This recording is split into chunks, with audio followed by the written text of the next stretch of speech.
Hello, Mark. This is Sylvia, and my student number is 28, and I'm sophomore at NCUE. Now I'm going to read the transcript of the speech.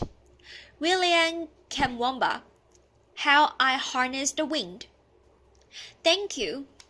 2 years ago, I stood on the TED stage in Arusha, Tanzania. I spoke very briefly about one of my proudest creations. It was a simple machine that changed my life.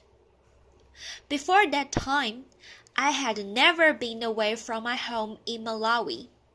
I had never used a computer. I had never seen an internet. On the stage that day, I was so nervous. My English lost. I wanted to vomit. Laughter. I had never been surrounded by so many Azungu, white people. Laughter. There was a story I wouldn't tell you then, but well, I'm feeling good right now. I would like to share that story today. We have 7 children in my family, all sisters excepting me. This is me with my dad when I was a little boy. Before I discovered the wonders of science, I was just a simple farmer in a country of poor farmers.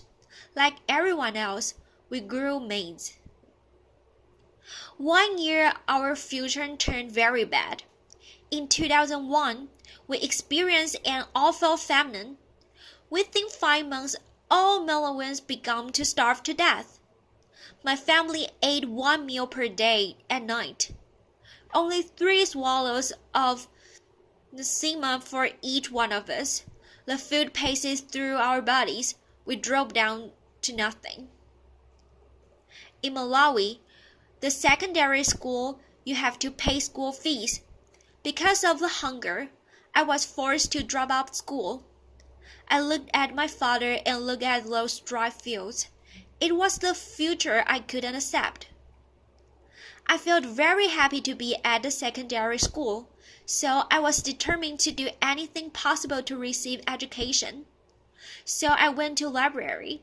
I read books, science books, especially physics. I couldn't read English that well. I used diagrams and pictures to learn the words around them. Another book put the knowledge in my hands. It says a windmill could pump water and generate electricity. Pump water means irrigation, a defense against hunger, which we were experiencing by the time. So I decided I would build one windmill for myself. But I didn't have materials to use. So I went to a scrap yard where I found my materials. Many people, including my mother, said I was crazy. After I found a tractor fan, shock absorber, PVC pipes, using a bicycle frame and an old bicycle dynamo. I built my machine. It was 1 light at first, and then 4 lights with switches, and even a circuit breaker, modeled after an electric bell. Another machine pumps water for irrigation. Queues of people started lining up at my house, laughter, to charge their mobile phone. Applause. I could not get rid of them, laughter. And the reporters came too, which lead to bloggers and which leads to a call from something called TED.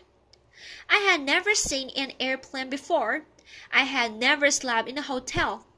So on stage that day in Arusha, my English lost.